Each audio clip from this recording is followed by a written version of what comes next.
What's going on, guys? So I'm here to help you guys with your mana rocks and why you should run two drop mana rocks, especially for newer players and for players who are trying to focus their decks, trying to get used to building on their decks. So I always recommend having 10 mana rocks, and if you're running green, you could supplement the mana rocks with your ramp. So I like to do a mix of two drop ramps and two drop if you're using green. So why do I say 10? Because you want to get out the gate almost reliably and fast, and especially with two drop mana rocks, there are a lot of mana rocks that come in untapped. So you should definitely uh abuse that, especially being a newer player, trying to build a faster deck, especially with keeping up with some of the players that have been playing for a while. It seems like they're always dropping lands and artifacts, and you're just sitting there like, "Well, okay, well, play a land pass, right?" So I always recommend you guys to use two drop mana rocks, and then only three drops if necessary. And these are the mana rocks that I always recommend. So uh, everyone recommends the signets. Yes, absolutely. They can be a bit pricey. The signets, all of them can definitely be pretty pricey, no matter what color you're going for, what combination. They can definitely be pretty pricey, but there are a lot of cheaper ones that can definitely make the make the cut. Okay, so the standard mana rocks that I would definitely say for you to get a hold of, because Arcane Signet has been printed a ton, so you should be able to get a hold of one. But the ones I always recommend is Felwar Stone, Thought Vessel, Mind Stone. So Felwar Stone, Thought Vessel, Mind Stone. The reason why is Felwar Stone, it just comes in untapped. It's what you want. It gives you mana, it gives you mana, but especially colored mana. But Thought Vessel, even though it was expensive back, for quite a while, when they've been reprinting it, it's definitely made a really huge difference in a lot of decks. But the fact that it comes in untapped, it gives you the leeway of just having a extremely large hand without having to discard is fine. Mind Stone is pretty much a card that I definitely like to see in newer player decks. Reason why is because later in the game, you can always sacrifice it to draw that card. Okay, it gives you more of a function than just being a mana rock. Okay, and late game you could just draw it, and then it's pretty much pay three draw. So that's always fine. Another one that I definitely recommend, especially now, is Ornithopter. If you're playing a creature based deck, Ornithopter is a solid mana rock. The reason why I just think of it as a mana rock, of course, it's a mana dork, but it's a two drop colorless artifact that can fit in any deck, and it's an O2, so you're gonna have to be able to use that body, which is fine. There are a lot of creature decks that are using that are putting counters on and things like that, equipping.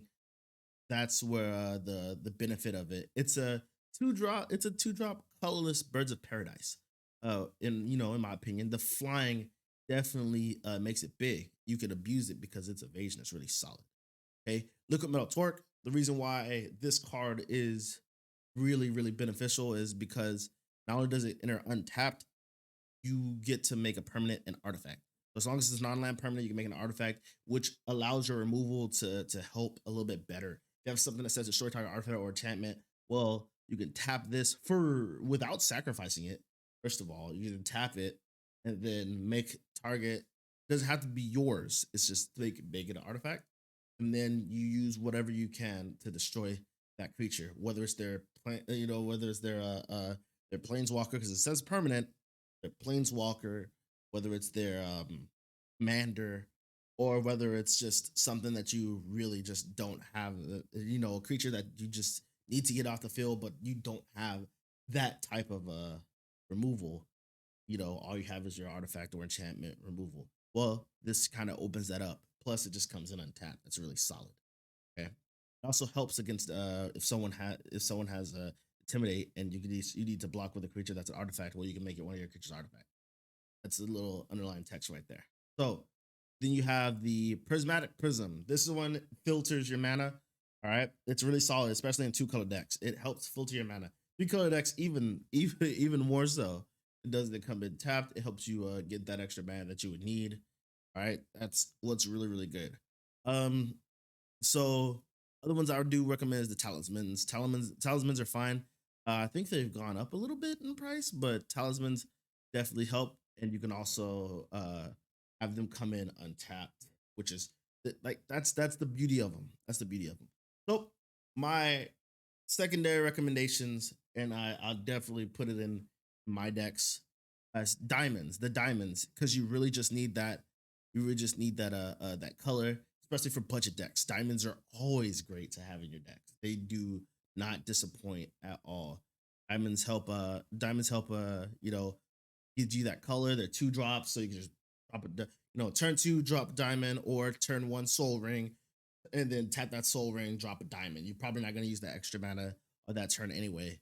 So that's the benefits of having two drops. You can backdoor off of a soul ring to whatever you would need it to. Okay. So another one, I believe, I don't know if it's up there in price really. I think you can find them pretty cheap, less than $1 and stuff like that. Power Stone's fine. The second ability doesn't really do too much unless you play unless you play unless you're playing like plane chase and stuff like that. That's fine. So Power Stone's really solid. And then my other ones that I recommend are the mirrors, especially Plague Mirror. Plague Mirror has infect, so if you're running a creature based deck, especially if it's like a counter deck or something like that, you could get it in. The infect can make a difference. All right, you're not playing it for the infect, but you're playing because it has the infect, and that can happen. But it's a creature, and you're a creature deck. That's what you're running it for. So I definitely recommend you guys get used to having those creatures that are mana rocks, especially if they're two drops and they have infect. That's a big deal. Infect is a really big deal, and I know whenever they die, whatever, but you want to get your if it fits in your deck, it's definitely a good recommendation for you to even think about it. Just think about it. Okay.